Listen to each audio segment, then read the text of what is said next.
Hey, what's going on, man? It's another Latinx hip hop interview, and I got The one and only M.I.G. what's going on, bro? How you doing? I'm doing good, man. I appreciate you for coming through and appreciate you for the interview. Nah, no problem. I appreciate you just having me here at your crib, man. Not a lot of people, feel comfortable having somebody else at their house. They ain't never had before. But me and you, I mean, we got a little bit of history. I've known you for about a good 2 years or so. But but yeah, man. Well, let's get started, man. So you go by M.I.G. Well, I might have asked you this at Embrace the Culture, but what does M.I.G. stand for? So it's abbreviation for music is great, and it's the first three letters of my name. So ever since a kid, I mean, that's kind of the name I always kind of stuck to. And so I thought about changing it, but so many people were like, nah, keep it. It's dope. And so I was like, I don't know. I mean, at the end of the day, I was like, you know what? M.I.G. music is great. I think it's a good message behind it. I was like, I'm going to keep it. Why not? Just curious, if you would have changed it, what would you change it to? Oh, man, I remember, I don't know, it sounded kind of corny, but double M, because my last name's Martinez, so Okay. it would double M. But I was like, nah, that don't sound right. I was like, I'm gonna skip on that. M.I.G. is perfect. Yeah. Oh, okay. And ever since you've been you've been rapping, is that what you've always been going by? Yeah, I mean, I've only been rapping since 2020, but taking it more serious, like, only for about a year. But yeah, M.I.G's been the only name I've been going by. Damn. So you just started. You fresh. You're damn just starting, huh? Oh yeah, for sure. And then the amount of stuff that I've seen, and especially from y'all, like I said, before we even started the interview, like you seen me when I first started in Houston, on my first performance, and to now, like you literally seen me grow, and you stayed connected with me. So thank you for that. Yeah, no problem, man. Well, just to give little people a little bit of history. So, just like M.I.G. just said, I met him at his very first performance. There was a event that was hosted by High Thoughts TV, and real good people.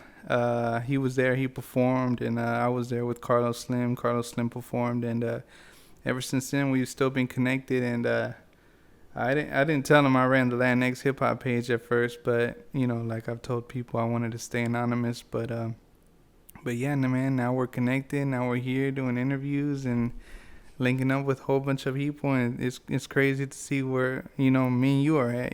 For sure. And shout out to Carlos Slim too. Like the first performance I did, we linked up a little the next day, and I told him, if you want to link up, I mean, hit me up. I'll send you a verse. And he told me, he's like, just send it, and I'll send one back. And then that's how the first song, Stop It, came by.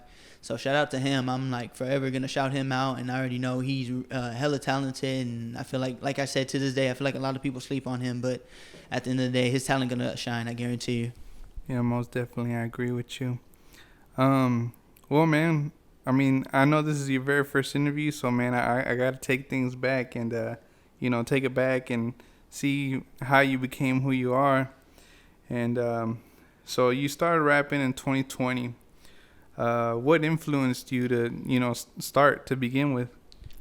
It was honestly the opportunity. I've been making music since I was around 10, 11 years old, from making instrumentals off of YouTube, off of the computer, and just writing on my composition book. And I've been doing that, and then I left Houston for 3 years, and then out in Huntsville to go to college, Sam Houston State. And basically, I had a buddy of mine who worked in Conroe, that's about 30 minutes away. He gave me the opportunity to go into his home studio, and we recorded a song. And ever since then, he kind of been pushing me to improve myself and become better. So shout out to Zay from the Bay, by the way. So shout out to Zay from the Bay for keeping me on my P's and Q's and keeping me consistent in the music and everything else. Okay. We're gonna go back to Zay from the Bay, but I still want to take it back a little bit more.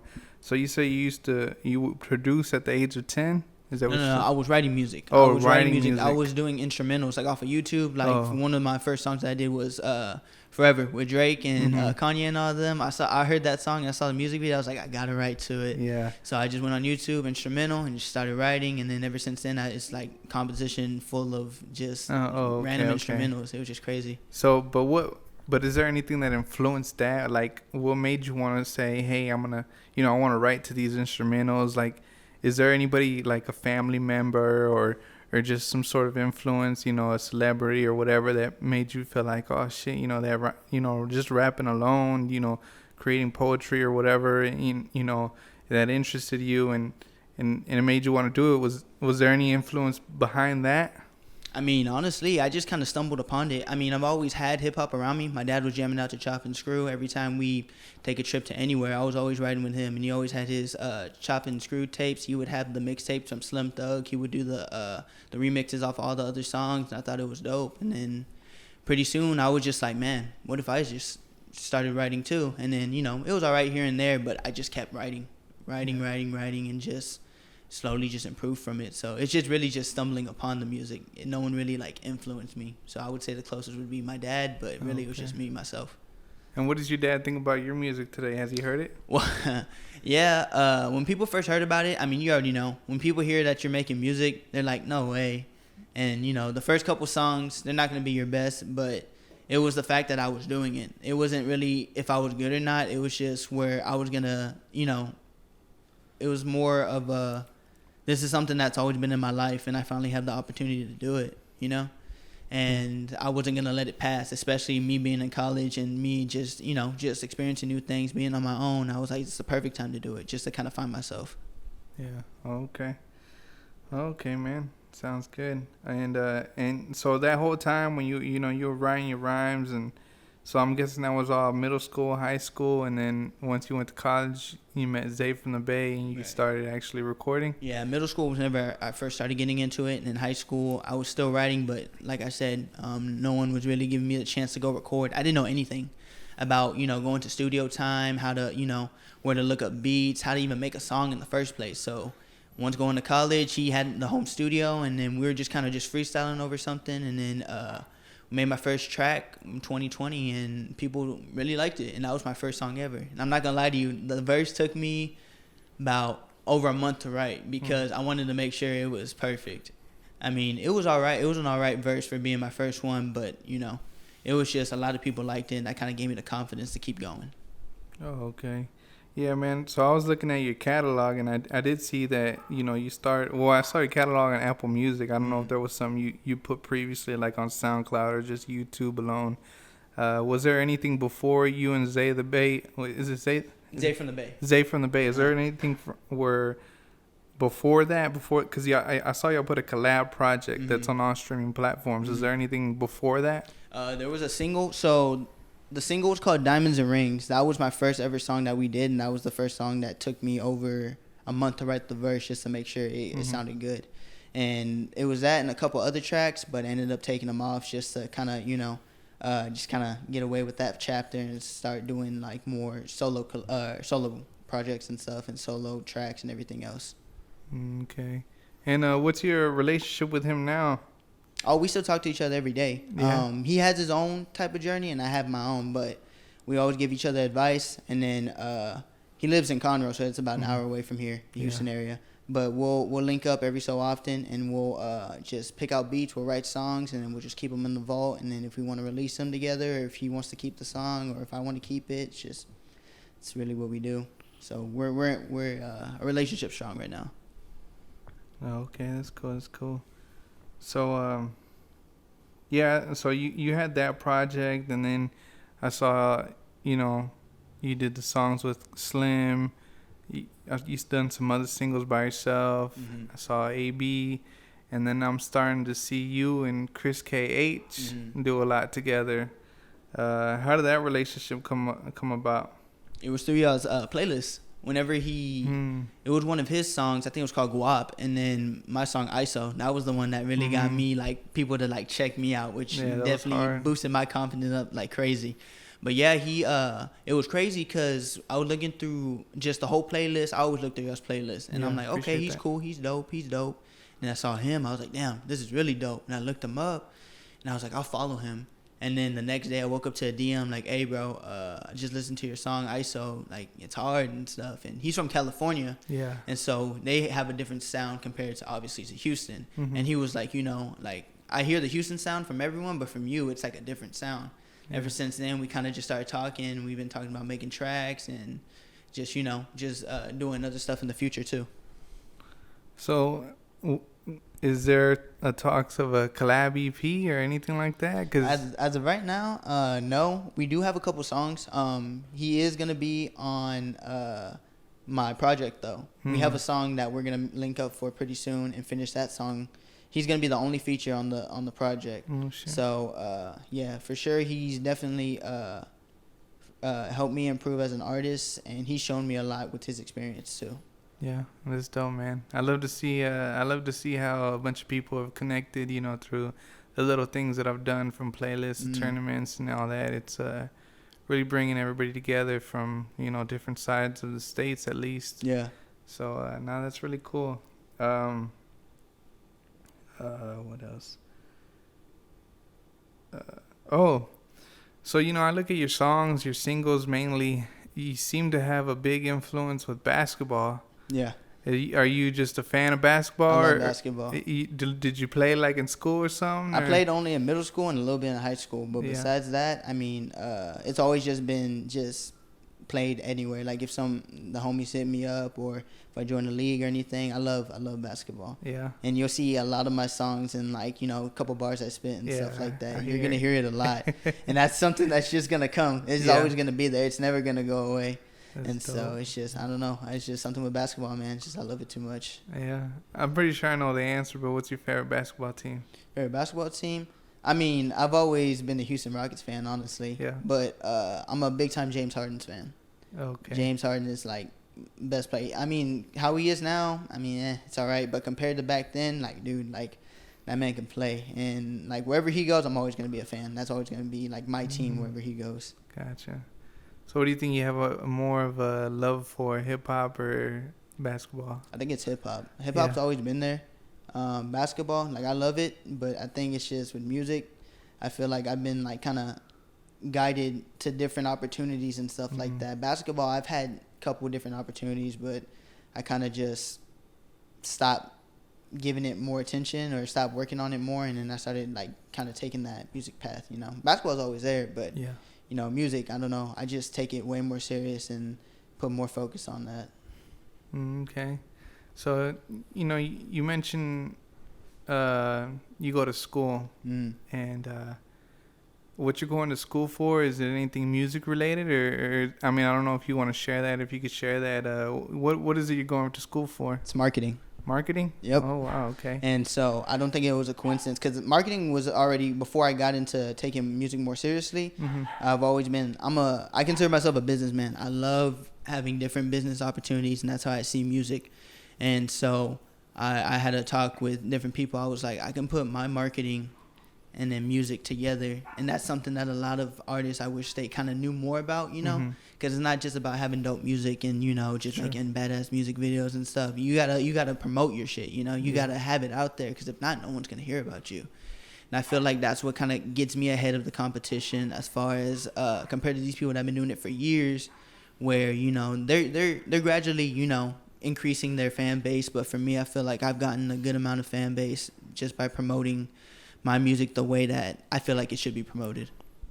Okay. By any chance, is there some you can share, like a marketing tip that you feel that Houston artists are lacking in? I would say it wouldn't really be marketing. I mean, it kind of is marketing, but content. Always do content. You can have dope music, but if you don't have content for people to see on your stories, on your social media platforms, ain't nobody going to want to listen to it. And it's not because your music isn't bad.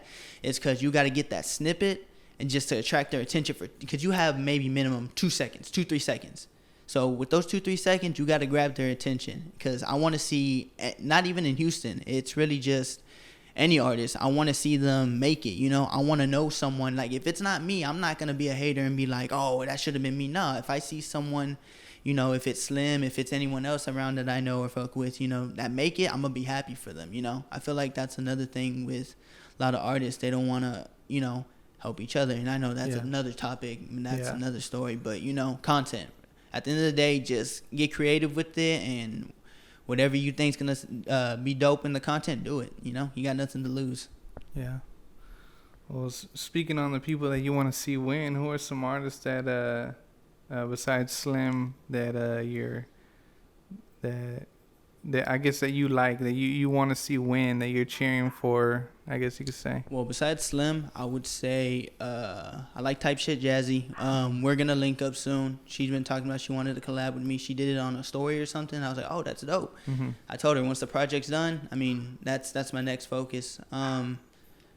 Who else? I would say for sure Crash Landing. I mean, I gotten closer with them ever since I had the collab with AB Mm-hmm. on Shut It Down. That was dope. But then I met them at a show in Austin, and I met the whole crew. Shit. I met the whole crew, and it was pretty dope. They're all, genuine people, and they weren't, like just kind of on the side. They said what's up to me, and they were talking about, just different stuff, and, they're pretty cool guys.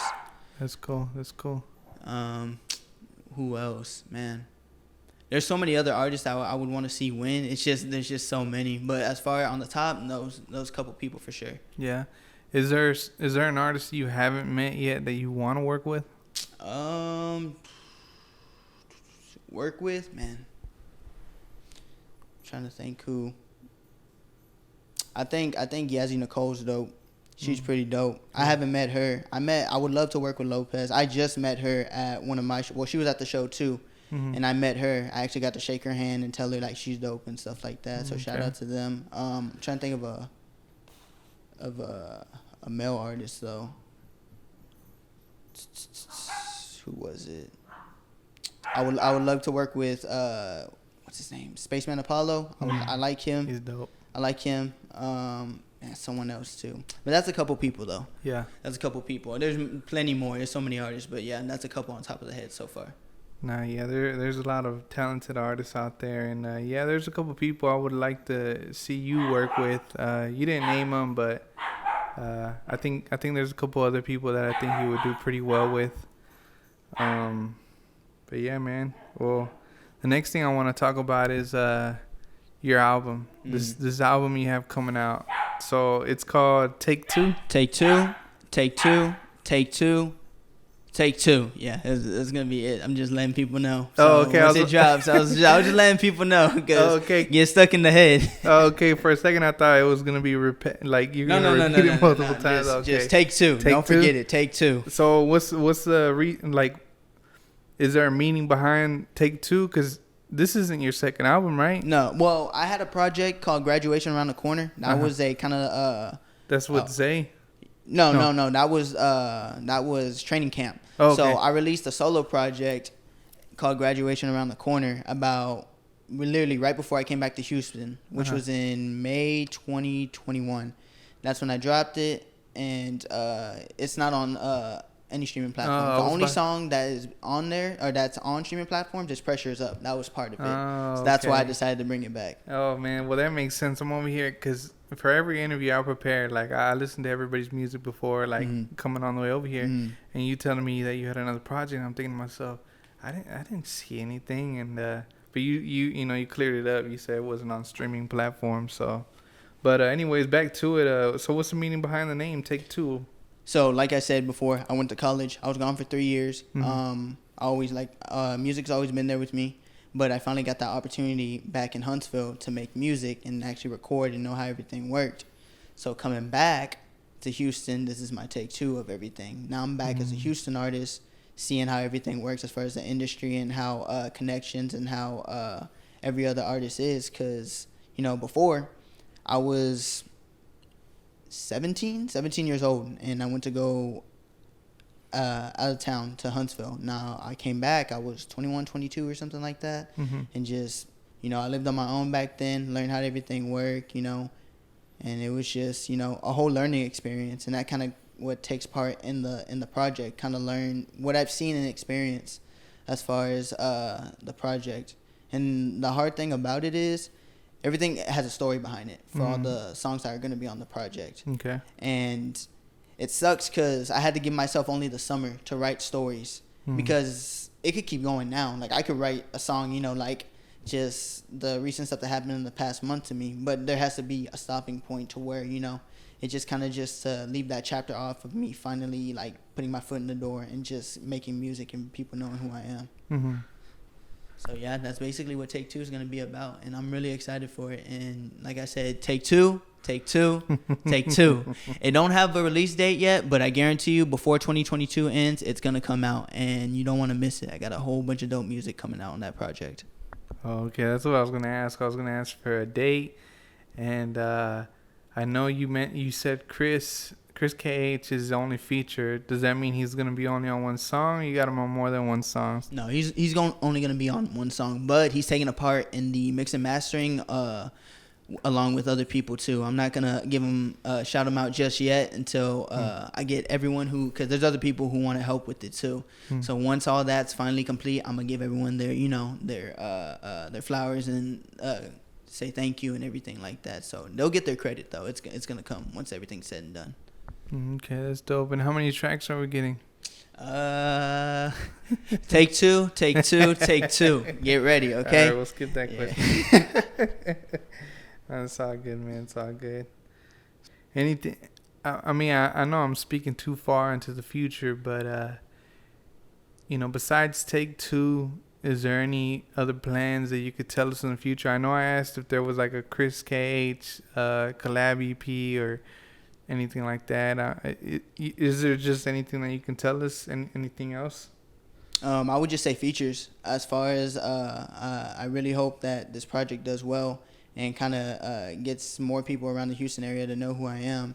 And then I'm open to collabs. I'm open to do that. I'm about to have a home studio set up. So I think that's another thing too, as far as I'm sure any independent underground artist, they know, every artist is on a budget.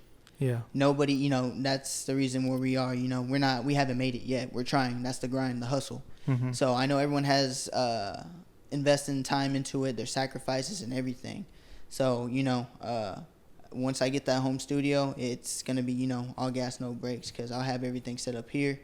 But yeah, I plan on doing collabs. And as far as anything else, I plan on looking for a team, I'm slowly building a team right now. But I'm not going to let that slow me down from releasing music and making content. So until the team comes to me, I'm going to make my own team.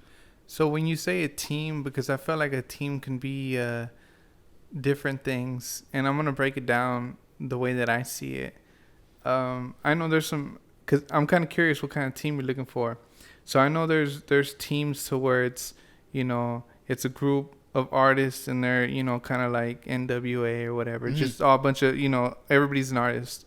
Or are you trying to look for a team where it's like, okay, he plays his part as a videographer, he plays his part as the producer, he plays his part as this, that, to where you can be the artist who you're supposed to be and let everybody else play their part to where everything comes together. Out of those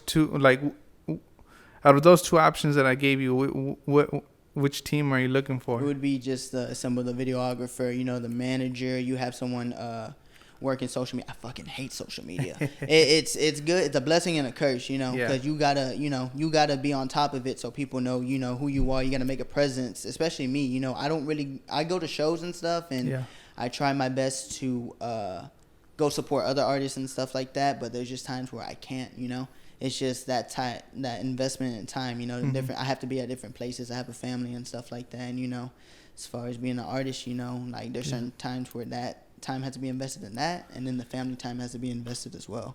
You just got to keep it balanced. But for sure, I want a manager. Yeah. So for sure, if there's a manager out there, someone I know, looking for people, or someone that I know of, for sure I'll talk with them.